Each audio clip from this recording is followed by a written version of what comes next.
তাহলে ইব্রাহিম আলাইহিস সালাতু ওয়াস সালামের দারুল হিজরা, দারুল হিজরা মানে যেখান থেকে আমি যেখানে হিজরত করেছি। মুহাম্মদ সাল্লাল্লাহু আলাইহি ওয়াসাল্লাম মক্কা থেকে মদিনায় হিজরত করেছেন, এই জন্য মদিনা শেষ নবী মুহাম্মদ সাল্লাল্লাহু আলাইহি ওয়াসাল্লামের দারুল হিজরা। এই জন্য মদিনার প্রতি মুহাম্মদ সাল্লাল্লাহু আলাইহি ওয়াসাল্লামের ভালোবাসা ছিল সীমাহীন। এই জন্য ইসলাম কিয়ামত পর্যন্ত টিকে থাকবে, কোথাও যদি না থাকে মদিনায় থাকবে।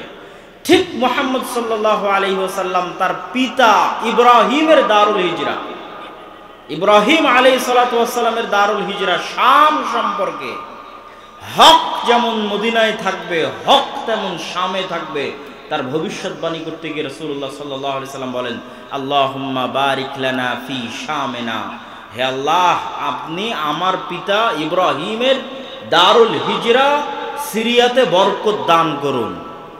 আর এক হাদিসে রাসূলুল্লাহ সাল্লাল্লাহু আলাইহি সাল্লাম বলেন, লা তাযালু তায়ফাতুম মিন উম্মতি যাহিরিনা আলাল হক লা ইয়াদুররুহুম মান খাযালাহুম আও লা ইয়াদুররুহুম মান খালাফাহুম আও কামা ক্বালা আলাইহিস সালাতু ওয়াস সালাম। কিয়ামত পর্যন্ত আমার উম্মতের একটি দল, একটি জামাত হকের উপর লড়াইরত থাকবে। কিয়ামত পর্যন্ত হকের উপর লড়াইরত থাকবে, পৃথিবীর কোনো শক্তি তাদের ক্ষতি করতে চাইলেও ক্ষতি করতে পারবে না।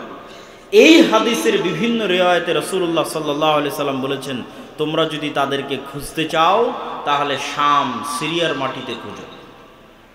তাহলে কি বোঝা গেল? আল্লাহর নবীর দারুল হিজরা মদিনায় যেমন হক থাকবে, কিয়ামত পর্যন্ত ঈমান এবং ইসলাম থাকবে, ঠিক রাসূল সাল্লাল্লাহু আলাইহি ওয়াসাল্লামের পিতা ইব্রাহিমের দারুল হিজরা শামে কিয়ামত পর্যন্ত হক থাকবে। সম্মানিত উপস্থিতি, এই মসজিদে আকসার ইতিহাস কি? আল্লাহ সুবহানাহু ওয়া তাআলা কোরআন মাজিদে বলেন, ইন্না আউওয়ালা বাইতিন উদিআ লিন-নাস বিবাক্কাহ, সারা পৃথিবীর মানুষের জন্য ইবাদত হিসেবে প্রথম যে মসজিদ তৈরি করা হয়েছে সেটা মক্কায়। কোরআনের আয়াত। তো সাহাবীরা রাসূল সাল্লাল্লাহু আলাইহি ওয়াসাল্লামকে জিজ্ঞেস করছে, আল্লাহর নবী প্রথম মসজিদ যদি মক্কার হারাম হয়, সুম্মা আইয়ু, তাহলে মক্কার হারামের পর দ্বিতীয় পুরাতন মসজিদ কোনটা? সহিহ বুখারীর হাদিসে রাসূলুল্লাহ সাল্লাল্লাহু আলাইহি ওয়াসাল্লাম উত্তরে বলছেন, দ্বিতীয় পবিত্র মসজিদ, পুরাতন মসজিদ হচ্ছে মসজিদ আকসা। সাহাবী জিজ্ঞেস করলেন, কাম বাইনাহুমা, আল্লাহর নবী মক্কার মসজিদে হারাম আর জেরুজালেমের মসজিদে আকসা, এই দুইটার মধ্যে দূরত্ব কত দিনের? আল্লাহর নবী বললেন, 40 আম, 40 বছরের ব্যবধান। এই জন্য পৃথিবীর 3টে পবিত্রতম স্থান, যেই স্থানে যাওয়ার উদ্দেশ্যে, ইবাদতের উদ্দেশ্যে সফর করলে নেকি হবে। পৃথিবীর এমন 3টা পবিত্রতম স্থান, যেই স্থানে ইবাদত করার উদ্দেশ্যে সফর করলে নেকি হবে। এই 3টা পবিত্রতম স্থানের একটা হচ্ছে মক্কার মসজিদে হারাম, একটা মদিনার মসজিদে নববী, আর একটা জেরুজালেমের মসজিদে আকসা। কিন্তু দুর্ভাগ্য আমাদের, হতভাগা আমাদের জেনারেশন, কেননা আমাদের পূর্বপুরুষরা এই সৌভাগ্যে মণ্ডিত ছিলেন যে তারা হজ সফরে গেলে একসাথে 3টা পবিত্র মসজিদেই সালাত আদায়ের সুযোগ পেতেন। আর দুর্ভাগ্য আমাদের যে আমরা 2টা মসজিদে সালাত আদায়ের সুযোগ পাই, আর একটা মসজিদ থেকে আল্লাহ আমাদের বঞ্চিত করে রেখেছে আমাদের কর্মফলের কারণে। সম্মানিত উপস্থিতি, এই মসজিদ কেন্দ্রিক আর 2টা সংক্ষিপ্ত ইতিহাস বলে এই পরিস্থিতির কারণ কি এবং আমাদের শিক্ষা কি সেই দিকে এগিয়ে যাব। আর 2টা সংক্ষিপ্ত ইতিহাস কি? সুলাইমান এবং দাউদ আলাইহিস সালাতু ওয়াস সালাম সমগ্র পৃথিবীব্যাপী যে মহা রাজত্ব প্রতিষ্ঠা করেছিলেন, যেই রাজত্ব অতীতে কেউ কোনোদিন প্রতিষ্ঠা করেনি, ভবিষ্যতে কেউ কোনোদিন প্রতিষ্ঠা করবে না, সেই মহা রাজত্বের হেডকোয়ার্টার, সেই মহা রাজত্বের রাজধানী ছিল এই জেরুজালেম, এই মসজিদে আকসা। এবং আজকের মসজিদে আকসার যে গ্রাউন্ড, এই গ্রাউন্ড সুলাইমান আলাইহিস সালাতু ওয়াস সালামের তৈরি করা। যে উঁচু এরিয়াটা সরজমিন থেকে, যে উঁচু এরিয়ার মধ্যে খ্রিস্টানদের গির্জাও আছে, ইহুদিদের সিনাগগও আছে, মুসলমানদের কিবলি মসজিদও আছে। কিবলি মসজিদটাই মূলত মসজিদে আকসা হিসেবে গণ্য হয়। আর পুরো গ্রাউন্ডটা আল আরজুল মুকাদ্দাসা, পবিত্র ভূমি হিসেবে গণ্য হয়। কিন্তু পুরো মসজিদটাই মুসলমানেরা সালাত, পুরো এরিয়াটাই মুসলমানেরা সালাত হিসেবে ব্যবহার করে না অথবা করার সুযোগ পায় না। তৃতীয় কি ঘটনা এই মসজিদের সাথে সম্পৃক্ত আপনারা সবাই জানেন। একটা বললাম দাউদ এবং সুলাইমান আলাইহিস সালাতু ওয়াস সালামের রাজত্বের রাজধানী, হেডকোয়ার্টার। তিনি জিনদের দিয়ে এই মসজিদ তৈরি করিয়েছেন। কোরআনে আল্লাহ সুবহানাহু ওয়া তাআলা বলছেন, সুলাইমান আলাইহিস সালাতু ওয়াস সালামের মৃত্যুবরণ অনেক দিন হয়ে গেছে, তারপরও জিনেরা বুঝতে পারেনি যে তিনি মারা গেছেন, কার্যক্রম চলতে থেকেছে। দ্বিতীয় ঘটনা হচ্ছে, বর্তমান বিশ্বের যেই ধর্মের অনুসারী সবচেয়ে বেশি, কাগজে কলমে নামকা ওয়াস্তে, প্র্যাকটিক্যাল নয়, সেটা যে খ্রিস্টান ধর্ম। প্র্যাকটিক্যাল একজনও খুঁজে পাওয়া মুশকিল যে খ্রিস্টান, প্রকৃত খ্রিস্টান ধর্মের অনুসারী প্র্যাকটিক্যাল একজনও খুঁজে পাওয়া যাবে না। কিন্তু নামকা ওয়াস্তে কাগজে কলমে খ্রিস্টান ধর্মের পরিচয় দেয় এই দিক থেকে পৃথিবীর সর্ববৃহৎ ধর্ম। এই পৃথিবীর সর্ববৃহৎ ধর্মের যিনি নবী ঈসা আলাইহিস সালাতু ওয়াস সালাম, বর্তমান পৃথিবী, ঈসা আলাইহিস সালাতু ওয়াস সালামের জন্ম জেরুজালেমে,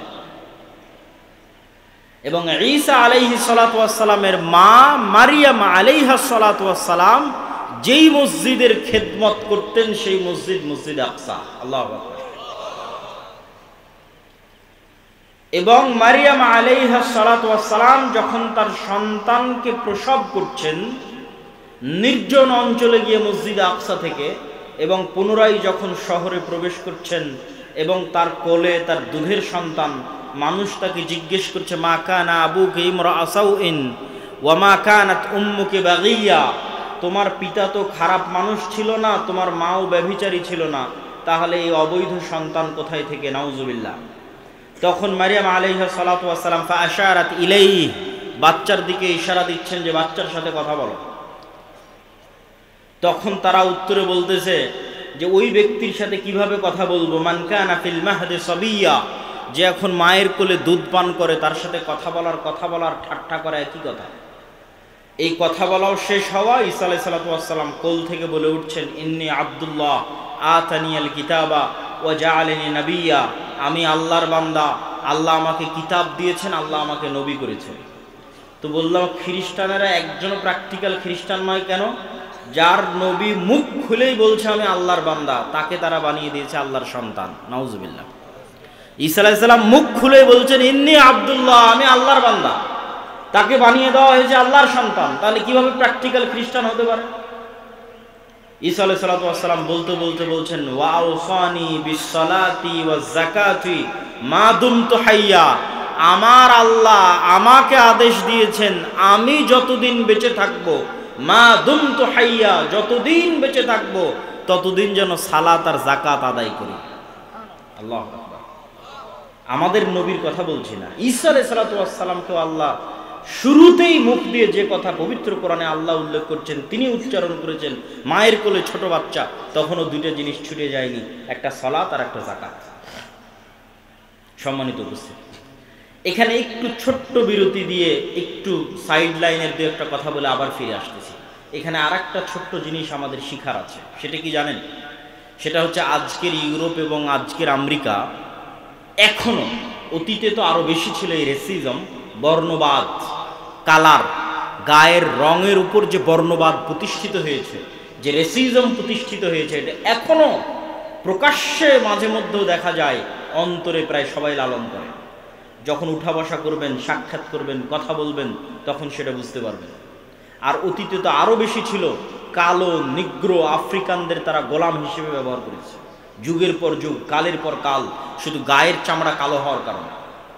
তো এখান থেকে শিক্ষণীয় কি?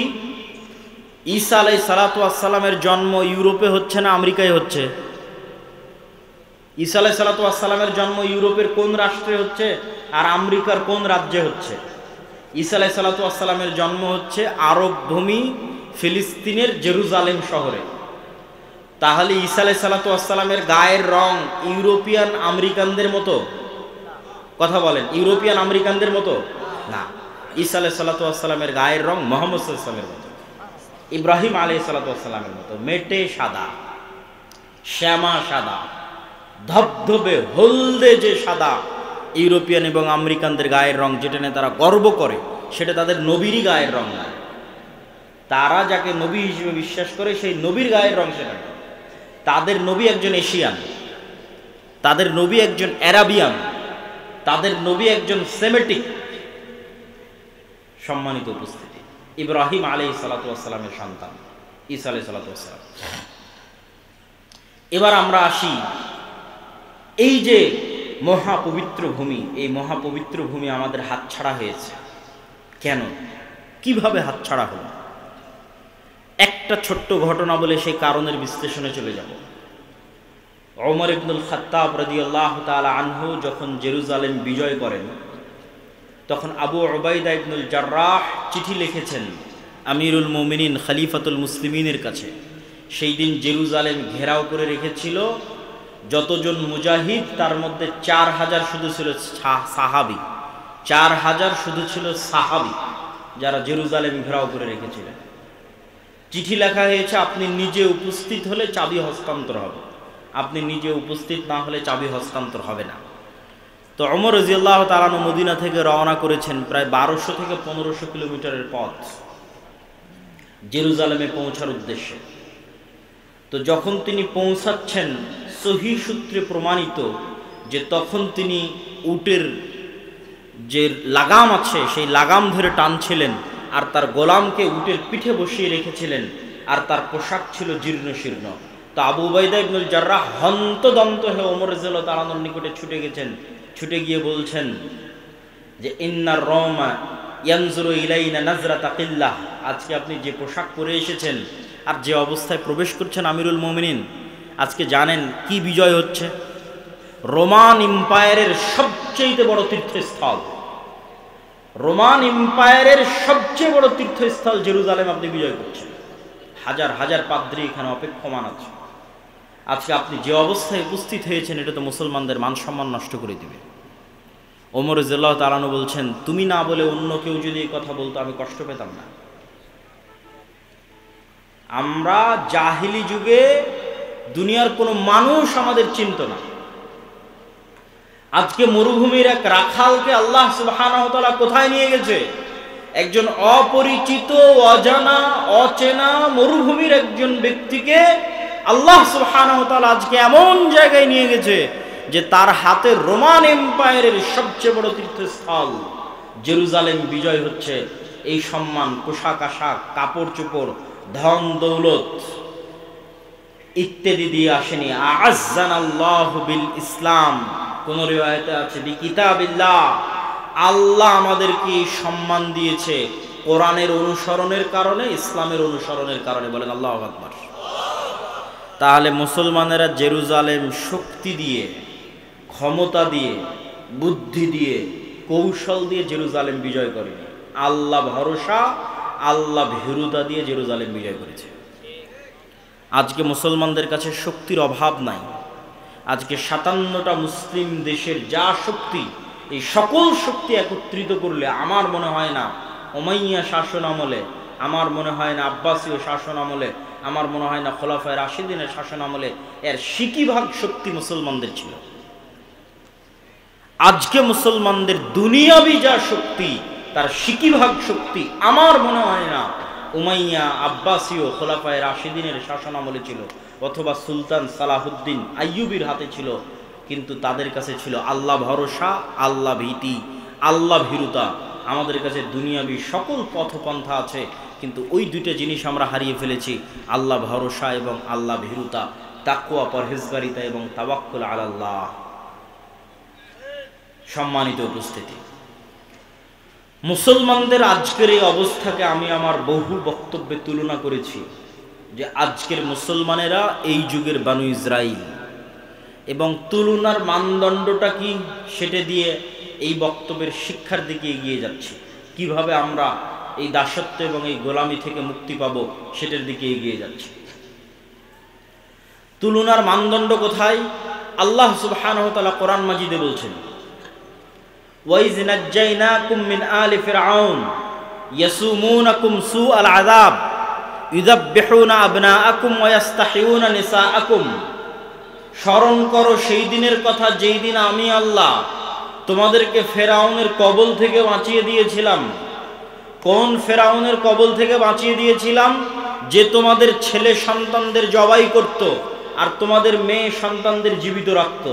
তাহলে ওই যুগের বানু ইসরাইলদের উপর ফেরাউনের জুলুমের মাপকাঠি হচ্ছে ফেরাউন ওই যুগের বানু ইসরাইলদের ছেলে সন্তানদের জবাই করত, মেয়ে সন্তানদের বাঁচিয়ে রাখত। ঠিক কাছাকাছি ওই রকমই জুলুম আজকের যুগের ফেরাউনেরা আজকের যুগের মুসলমানদের উপর গাজাই করতেছে। কাছাকাছি ওই রকমের জুলুম, বরং তার চেয়ে ভয়ঙ্কর হতে পারে, তার চেয়ে ভয়াবহ হতে পারে। এখানে নারী পুরুষ শিশু পার্থক্য ছাড়াই গত ১.৫ বছরে ৫০,০০০-এর বেশি নারী পুরুষ শিশুকে গাজার মাটিতে হত্যা করা হয়েছে। নাউজুবিল্লাহ মিন যালিক। আর সমগ্র পৃথিবীর চোখের সামনে, সমগ্র মুসলিম বিশ্বের চোখের সামনে, সম্মানিত উপস্থিতি। তাহলে আমি বলছি আজকের যুগের মুসলমানেরা আজকের যুগের বানু ইসরাইল ওই যুগের বানু ইসরাইলের উপর যেভাবে ফেরাউনের জুলম এবং অত্যাচার চলত, এবং এটা বলার পিছনে আমার লজিক আর একটা আছে, এটার থেকে আপনাদের শিক্ষা আছে। সেই লজিকটা হচ্ছে পবিত্র কোরআন খুলেন, সূরা বাকারা পড়েন। সূরা বাকারায় আল্লাহ সুবহানাহু তাআলা যেই জাতির লম্বা সময় যাবত দিয়েছেন সেই জাতির নাম বানু ইসরাইল। লম্বা সময় যাবত ছোট্ট ছোট্ট ঘটনা আল্লাহ বানু ইসরাইলের তুলে ধরেছে।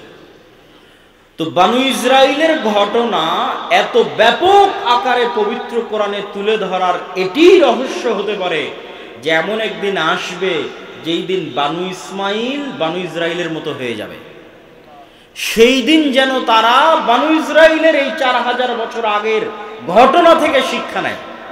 এই জন্য উম্মতে মুহাম্মাদীর শিক্ষার জন্য বানু ইসরাইলের এত লম্বা ঘটনা আল্লাহ সুবহানাহু ওয়া তাআলা কোরআন মাজিদে তুলে দিলেন, যেন একদিন আসতে পারে যেই দিন উম্মতে মুহাম্মাদীর অবস্থা বানু ইসরাইলের মতো হতে পারে। দুই একটা কথা কি বানু ইসরাইলের, তাহলে আপনি উম্মতে মুহাম্মাদীর সাথে মিলাতে পারবেন। বানু ইসরাইলের দুই একটা কথা হচ্ছে আল্লাহ সুবহানাহু ওয়া তাআলা কোরআনে সূরা বাকারায় যেভাবে তুলে ধরেছেন। আমি শুধু দুই একটা উদাহরণ দেব, বিস্তারিত আপনি সূরা বাকারাও পড়তে পারেন, বিস্তারিত আমার বই সমসাময়িক মুসলিম বিশ্ব এবং ফিলিস্তিনেও পড়তে পারেন। কি সেই ঘটনা? সেই ঘটনা হচ্ছে বানু ইসরাইলেরা চোখের সামনে দেখলো ফেরাউন ডুবে গেছে। চোখের সামনে নিজে চোখে দেখেছে ফেরাউনকে ডুবতে। কোন ফেরাউন? যে ফেরাউন তাদের ছেলে সন্তানদের জবাই করত, মেয়েদের বাঁচিয়ে রাখত। এই চোখের সামনে ফেরাউনকে ডুবতে দেখার পরও বানু ইসরাইল মূসা আলাইহিস সালাতু ওয়াস সালামকে বলছে, লান নুমিনা লাকা হাত্তা নারাল্লাহ জাহরা। মূসা, ততক্ষণ পর্যন্ত তোমার আল্লাহর উপর ঈমান আনয়ন করব না যতক্ষণ না স্বচক্ষে তোমার আল্লাহকে না দেখছি। নাউজুবিল্লাহি মিন যালিক। এরা স্বচক্ষে ফেরাউনকে ডুবতে দেখেছে। ফেরাউনকে স্বচক্ষে ডুবতে দেখার পর নবীকে বলছে, তোমার তাওরাত বিশ্বাস করি না, তোমার আল্লাহর কথা বিশ্বাস করি না স্বচক্ষে যতক্ষণ আল্লাহকে না দেখবে। লোহিত সাগর পার হয়ে আজকের যে বিশাল মরুভূমি আছে সিনাই মরুভূমি, এই বিশাল সিনাই মরুভূমিতেই মূসা আলাইহিস সালাতু ওয়াস সালাম বানু ইসরাইলকে নিয়ে ঘুরপাক খাচ্ছেন। তো একদিকে লোহিত সাগরের লবণাক্ত পানি, আর মরুভূমিতে পানি আসবে কোথায় থেকে? ওয়াইজ ইসতাসকা মূসা লিকওমিহি ফাকুল নাযরিব বিআসাকাল হাজার ফানফাজারাত মিনহু ইসনাতা আশারাতা আইনা। যখন মূসার কওম মূসাকে বলল পানির ব্যবস্থা করে দাও, তখন আমি মূসাকে বললাম, মূসা লাঠি দিয়ে পাথরে আঘাত করো। মূসা আলাইহিস সালাতু ওয়াস সালাম লাঠি দিয়ে পাথরে আঘাত করলেন। তখন বানু ইসরাইলের জন্য 12টা ঝর্ণা তৈরি হলো। 12টা ঝর্ণা কেন, কে বলতে পারবে? ইয়াকুব আলাইহিস সালাতু ওয়াস সালামের 12 সন্তানের জন্য, ইউসুফ আলাইহিস সালাতু ওয়াস সালামে সহ 12 ভাইয়ের জন্য। মানে ঘটনার ধারা হয়তো মিলাতে পারেননি, আমি সুন্দর করে মিলিয়ে দিই। ইব্রাহিম আলাইহিস সালাতু ওয়াস সালামের সন্তান ইসহাক, ইসহাক আলাইহিস সালাতু ওয়াস সালামের সন্তান ইয়াকুব, ইয়াকুব আলাইহিস সালাতু ওয়াস সালামের সন্তান ইউসুফ। এতদূর পর্যন্ত সবাই জেরুজালেমে আছে, মানে ফিলিস্তিনে আছে, আজকের মসজিদে আকসা এবং তার আশেপাশে আছে। ইউসুফ আলাইহিস সালাম কুয়াতে ভাইয়েরা ফেলে দিল, মিশরের বাজারে বিক্রি হয়ে গেলেন। তারপরে ইউসুফ আলাইহিস সালাম যখন বাপের সাথে মিলিত হয়ে গেলেন, তখন পুরো বংশ জেরুজালেম ফিলিস্তিন থেকে কোথায় চলে গেল? মিশরে চলে গেল। ইউসুফ আলাইহিসসালামের 400 বছর পর মিশরে মুসা আলাইহিস সালাম আসতেছে। ইউসুফ আলাইহিসসালামের 350-400 বছর পর ইউসুফ আলাইহিসসালামের ভাইদের বংশেই, ইয়াকুব আলাইহিসসালামের সন্তানদের বংশেই 400 বছরের বংশ এত বড় হয়ে গেছে। 12 ভাইয়ের সন্তান, সন্তান তার সন্তান, তার সন্তান, তার সন্তান, সব নবীর সন্তান। যারা বলতেছে যে আল্লাহকে না দেখা পর্যন্ত ঈমান আনয়ন করব না, এরা ইব্রাহিম আলাইহিসসালামের সন্তান, এরা ইউসুফ আলাইহিসসালাম এবং তার ভাইদের সন্তান 400 বছর পর। যারা বলতেছে তোমার আল্লাহকে বলো যে পানির ব্যবস্থা করে দিতে, তখন আল্লাহ মুসা আলাইহিসসালামকে বললেন লাঠি দিয়ে পাথরে আঘাত করো, তো 12টা ঝর্ণা তৈরি হলো। 12টা ঝর্ণা কাদের সম্মানে? 12 ভাইয়ের, 12 গোত্রের, 12 বংশের সম্মানে। এমনকি মুফাসসিরিনে কেরাম লিখছে, যখন মুসা আলাইহিসসালাম সমুদ্রের লাঠি দিয়ে আঘাত করেন, তখন একটা রাস্তা নয় 12টা রাস্তা তৈরি হয়েছিল। ইয়াকুব আলাইহিস সালামের 12 সন্তানের 12 বংশধরের সম্মানে 12টা রাস্তা তৈরি হয়েছিল। তারা বলতেছে যে আল্লাহকে ততক্ষণ ঈমান করবো না যতক্ষণ না দেখবো। তাদের আরেকটা উদাহরণ দেখেন তো, যেহেতু মরুভূমি, খাবারের কোনো ব্যবস্থা নাই, তো আল্লাহ আসমান থেকে মান্না এবং সালোয়া ব্যবস্থা করে দিয়েছে খাবারের জন্য। আর পানি, পাথর ফেটে পানি বের হচ্ছে মরুভূমির মধ্যে, পাথর ফেটে পানি বের হচ্ছে মরুভূমির মধ্যে, আসমান থেকে খাবার আসতেছে। তারপরেও তাদের সহ্য হচ্ছে না। তারা বলছে লান নাসবিরা আলা তুআমিন ওয়াহিদ উদউ লানা রাব্বাক। মুসা, এক খাবার, এই সকাল সন্ধ্যা একই মান্না সালোয়া, আর সকাল সন্ধ্যা পানি আর মান্না সালোয়া। মান্না সালোয়ার বিবরণ পড়তে গেলে আপনারা আশ্চর্য হবেন। আজকের পৃথিবীর সবচেয়ে দামি মাশরুম, যেটা কেজি বাংলাদেশি টাকায় 4 থেকে 5 লক্ষ টাকা।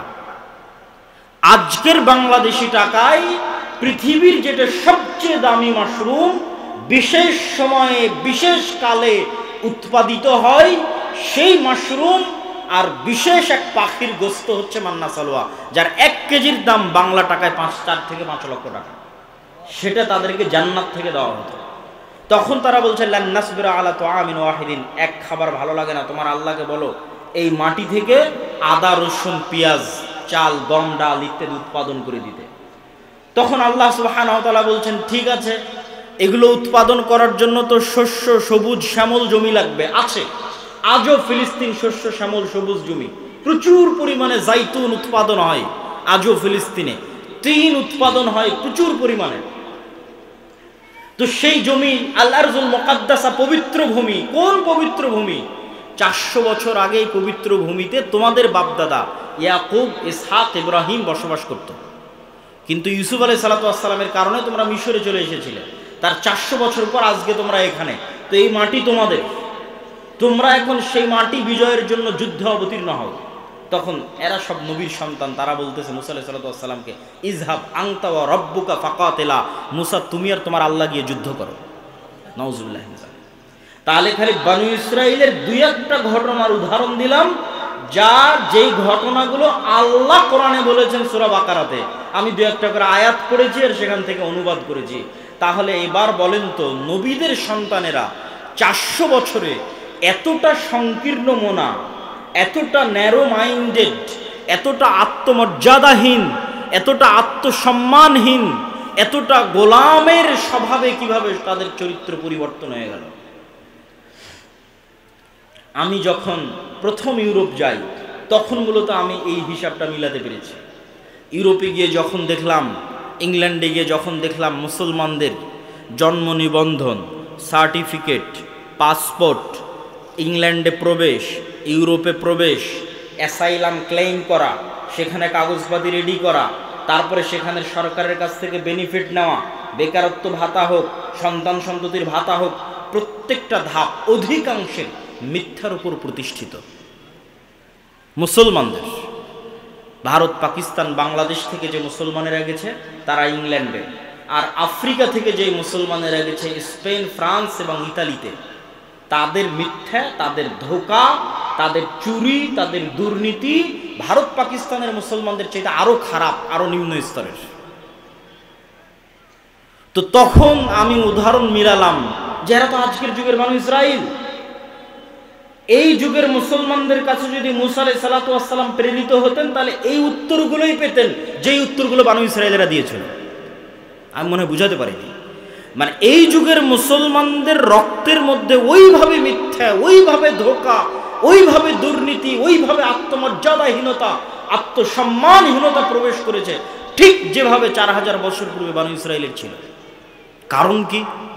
কারণ হচ্ছে ইউসুফ আলাইহিস সালাতু ওয়াস সালামের মৃত্যুর পর হাকসুস বংশের যখন পতন হয় এবং ফারাও বংশের যখন উত্থান হয়, তো আগের সরকারের সাথে যাদের জোট থাকে, শত্রুতা করতে করতে জোটের সঙ্গী তাদের উপর শত্রুতা চলে।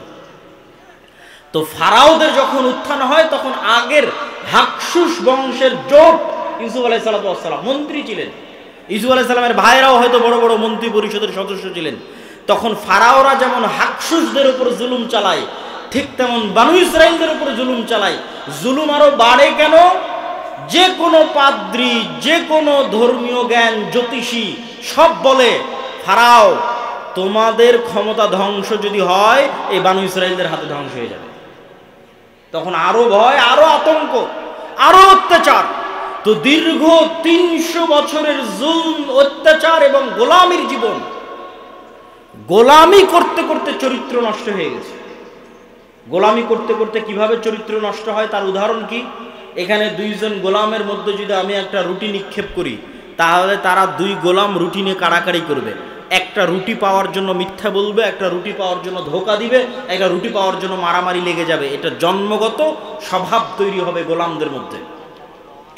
ঠিক মুসলমানদের একই অবস্থা হয়েছে 190 বছর ব্রিটিশদের গোলামি করার কারণে। আফ্রিকানদের মুসলমানদের একই অবস্থা হয়েছে 200-250 বছর স্পেন, ফ্রান্স, ইতালির ঔপনিবেশিক কলোনিয়াল শাসনের অধীনে গোলামি করার কারণে। গোলামি করতে করতে রক্তের মধ্যে মিথ্যা, ধোঁকা, দুর্নীতি প্রবেশ করেছে।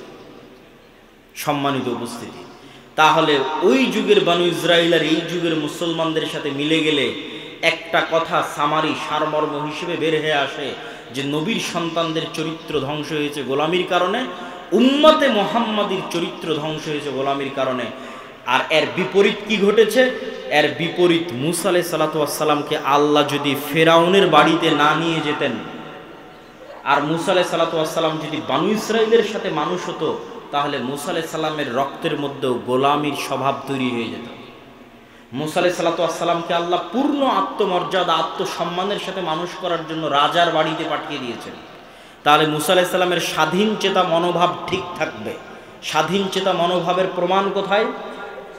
মুসা আলাইহিস সালাতু ওয়াস সালাম একদিন দেখতেছে, একদিন জুলুম হতে দেখেছে। একদিন কি? ফারাওদের একদল অনুসারী বানু ইসরাইলের একদল অনুসারীর উপর অত্যাচার করতেছে। তো একদিনের দেখা অত্যাচার মুসা আলাইহিস সালাম সহ্য করতে না পেরে এক থাপ্পড় দিয়ে ফারাওয়ের ওই ব্যক্তিকে ওখানেই তিনি হত্যা করে দিয়েছেন। কেন? তার মধ্যে স্বাধীন চেতা, আত্মমর্যাদা, আত্মসম্মান ছিল।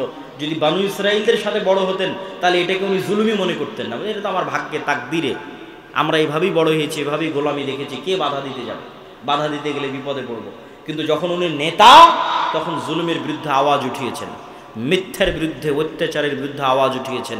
সম্মানিত উপস্থিতি, এই পুরো আলোচনার সারমর্ম আল্লামা ইকবালের একটি কবিতা।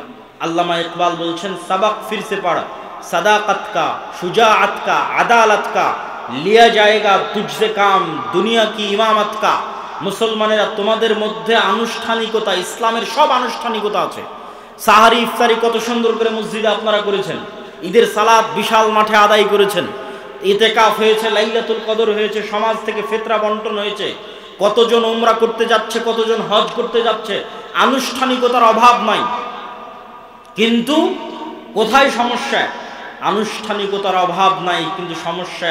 আল্লামা ইকবাল বলছেন, তোমরা নতুন করে সত্য বলা শিখো, নতুন করে সাহসী হওয়া শিখো, নতুন করে ন্যায় প্রতিষ্ঠা করা শিখো, তাহলে আল্লাহ তোমাদেরকে দুনিয়ার নেতা বানিয়ে দিবে। কেননা এই গুণগুলোর উপর নবীদের জন্ম হয়েছে, মুসা আলাইহিস সালামের জন্ম হয়েছে, মুহাম্মদ সাল্লাল্লাহু আলাইহি সাল্লামের জন্ম হয়েছে, ঈসা আলাইহিস সালাতু ওয়াস সালামের জন্ম হয়েছে। এই গুণের উপর জন্মগত গুণ। এই জন্য ঈসা আলাইহিস সালামের কথা বলতে গিয়ে রাসূল সাল্লাল্লাহু আলাইহি সাল্লাম বলেছেন, লা তাকুমুস সাআহ হাত্তা ইয়ানজিলা ঈসা ইবনে মারিয়াম, ততদিন পর্যন্ত কিয়ামত হবে না যতদিন না মারিয়ামের ছেলে ঈসা পৃথিবীতে নেমে না আসছে। আর মারিয়ামের ছেলে ঈসা হাকামান মুকসিতা, সমগ্র পৃথিবীতে ন্যায় বিচার প্রতিষ্ঠা করবে। আল্লাহু আকবার। তাহলে এই রাষ্ট্রে ইসলামের ব্র্যান্ডিং ন্যায় বিচার, রাষ্ট্রে ইসলামের ব্র্যান্ডিং ন্যায় বিচার আল্লাহর নবী করে দিলেন। তো আমাদের মধ্যে ন্যায় বিচার প্রতিষ্ঠার গুণই নাই জন্মগত, তাহলে আমরা কিভাবে নেতা হব? এখানে দুই একটা উদাহরণ দিব আপনাদের বুঝার সুবিধার্থে। বাংলাদেশে গত 16 বছর এরকম অসংখ্য ওসি, ডিসি, এসপি, মন্ত্রী, মিনিস্টার ছিল যাদের 80%-এর বেশি এরকম জালসা সম্মেলনের প্রধান অতিথি, বিশেষ অতিথি হয়েছে না হয়নি? হয়েছে। গত 16 বছর এরকম অসংখ্য ওসি, ডিসি, এসপি, মন্ত্রী, এসিল্যান্ড, সাব রেজিস্ট্রার ছিল যাদের অন্তত 70%-এর বেশি উমরা করেছে। আমার আইডিয়া যে অন্তত 50%-এর বেশি উমরা করেছে, আর অন্তত 30-40% হবে নামাজি, আর অন্তত 2 থেকে 5% হবে মুখে দাঁড়িয়ে আছে এবং কপালে কড়া পড়ে গেছে। কিন্তু ওই যে ঈসা আলাইহিস সালামের জন্য আল্লাহর নবী যে শব্দ ব্যবহার করলো, যে ঈসা আলাইহিস সালাম যেই দিন পৃথিবীতে আসবে সমগ্র পৃথিবীতে ন্যায় প্রতিষ্ঠা করবে। তো এই যে মুসলমানেরা নামাজি, হাজি, উমরাকারী, দানবীর, জালসার প্রধান অতিথি, বিশেষ অতিথি, এরা নিজ নিজ দায়িত্বের জায়গায় কত পার্সেন্ট ন্যায় প্রতিষ্ঠাকারী এবং সত্যবাদী ছিল? কত পার্সেন্ট নিজ নিজ দায়িত্বের জায়গায় সত্য প্রতিষ্ঠাকারী, ন্যায় প্রতিষ্ঠাকারী ছিল? এটাই হচ্ছে গোলামের স্বভাব। আমাদের মধ্যে আনুষ্ঠানিকতা আছে, কিন্তু আমরা যে নেতা হব সেই নেতৃত্বের যোগ্যতা আমাদের মধ্যে বিকাশ ঘটেনি, যেটা আল্লামা ইকবাল বুঝতে পেরেছিলেন। আর একটা উদাহরণ দেই, আপনাদের এখানেও এমন মানুষ বসে আছে, অত্র অঞ্চলে আছে, অত্র গ্রামে আছে, যে হয়তো হাজি, ওমরাকারী, নামাজি, কিন্তু তার বোনকে তার পিতার সম্পত্তিতে ন্যায়ের সাথে ভাগ দেয়নি। ন্যায়ের সাথে ভাগ দেওয়া মানে একদল আছে ভাগ থেকেই বঞ্চিত করেছে, আর একদল আছে ভাগ দিয়েছে ন্যায়ের সাথে দেয়নি। যেটা বেশি দামি রাস্তার পাশে ফরওয়ার্ড জমি সেটা নিজে নিয়েছে, যেটা কম দামি, কম আবাদ হয়, পানিতে ডুবে থাকে, সেটা বোনকে দিয়েছে। তাহলে যে ব্যক্তি তার পরিবারে ন্যায় প্রতিষ্ঠা করতে পারলো না, আল্লাহ কিভাবে তাকে রাষ্ট্রের ন্যায় প্রতিষ্ঠার যোগ্য মনে করবে? আমাকে উত্তর দেন। কেননা রাষ্ট্রে ইসলাম যাওয়া মানে ন্যায় বিচার প্রতিষ্ঠা হওয়া। দলিল ঈসা আলাইহিস সালাম সম্পর্কে আল্লাহর নবী যা বললেন, এক বাক্যে ব্র্যান্ডিং করলেন। তাহলে রাষ্ট্রে ইসলাম মানে ন্যায় বিচার। তো মুসলমান লিল্লাহে তাকবীরে রাষ্ট্রে ইসলাম নিয়ে যাবে, তো সেই মুসলমান তো তার পরিবারে ন্যায় প্রতিষ্ঠা করতে পারেনি, তাহলে আল্লাহ কিভাবে ওই মুসলমানকে রাষ্ট্রে ন্যায় প্রতিষ্ঠার যোগ্য মনে করবেন? অসম্ভব। বরং ওই মুসলমানকে যদি রাষ্ট্রের দায়িত্ব দেওয়া হয়, গত 16 বছর যা দুর্নীতি হয়েছে, ওই বেটা তার চেয়ে বেশি দুর্নীতি করবে। কেননা সে যদি তার বোনের সাথে দুর্নীতি করতে পারে, 16 কোটি মানুষের সাথে করতে পারে না? করতে পারে। সম্মানিত উপস্থিতি, ঠিক আপনাদের অঞ্চলে আর একটা বড় অন্যায়, মানুষের সাথে অন্যায় প্রচলিত আছে, সেটা যে ডিমান্ডের ভিত্তিতে, যৌতুকের ভিত্তিতে বিবাহ। নামাজি, হাজি, ওমরাকারী, মাদ্রাসা মসজিদ কমিটির মেম্বার, কিন্তু ছেলেকে বিবাহ দেওয়ার ক্ষেত্রে ডিমান্ড এবং যৌতুকের অভাব নাই। তাহলে সে ওই মেয়ে এবং মেয়ের পরিবারের উপর ন্যায় প্রতিষ্ঠা করতে পারেনি। তো যে তার বৌমা এবং বৌমায়ের পরিবারের উপর ন্যায় প্রতিষ্ঠা করতে পারেনি, তাকে আল্লাহ রাষ্ট্রে ন্যায় প্রতিষ্ঠার যোগ্য মনে করবে? অসম্ভব, ইম্পসিবল।